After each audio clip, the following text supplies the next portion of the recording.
Hello बच्चों, आइए इस प्रश्न को देखते हैं। नारियल का पानी तथा इसका खाया जाने वाला भाग किसके तुल्य होता है? तो यहाँ पे पूछ रहा है नारियल का जो पानी होता है तथा उसका खाया जाने वाला जो भाग होता है वो किसके तुल्य होता है।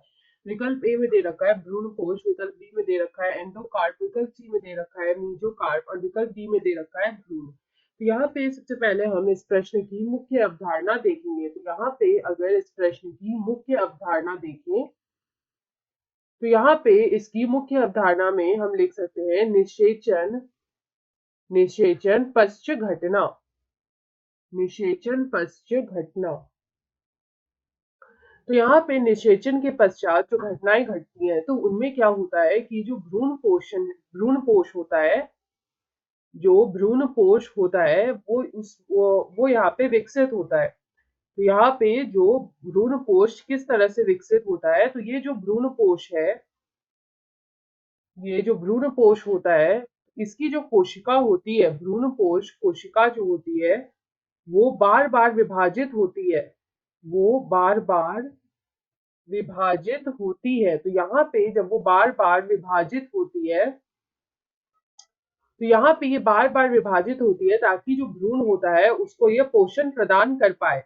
भ्रूण को पोषण प्रदान करने के लिए बार बार इसका विभाजन होता है और इसका विकास होता है। तो यदि जब बीज जो होता है, बीज अगर उसकी परिपक्वता के बाद भी, जब बीज जो है परिपक्व हो जाता है, तो अगर बीज के परिपक्व हो जाने के बाद भी, अगर बीज के परिपक्व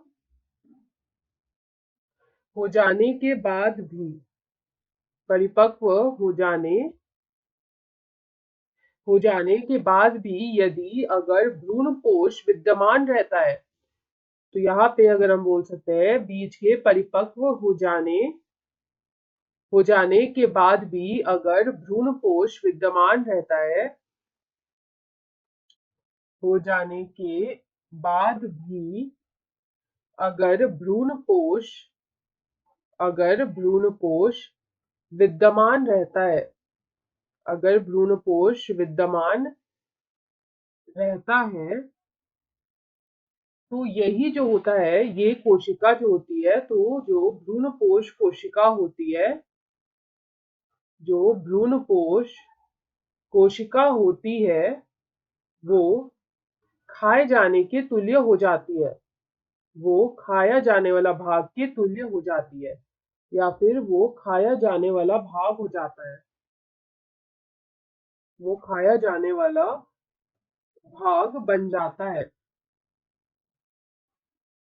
तो यहाँ पे अगर हम इस प्रश्न का सही उत्तर देखें तो हमें जो यहाँ पे भ्रूणपोष कोशिका जो है ये विद्यमान किसमें मिलती है, तो यहाँ पे हम बोल सकते हैं कि ये भ्रूणपोष कोशिका जो होती है, भ्रूणपोष कोशिका नारियल में विद्यमान होती है। ये नारियल में विद्यमान होती है, विद्यमान होती है, और यही हमारा खाया जाने वाला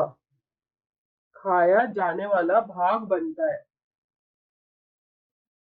खाया जाने वाला भाग बनता है।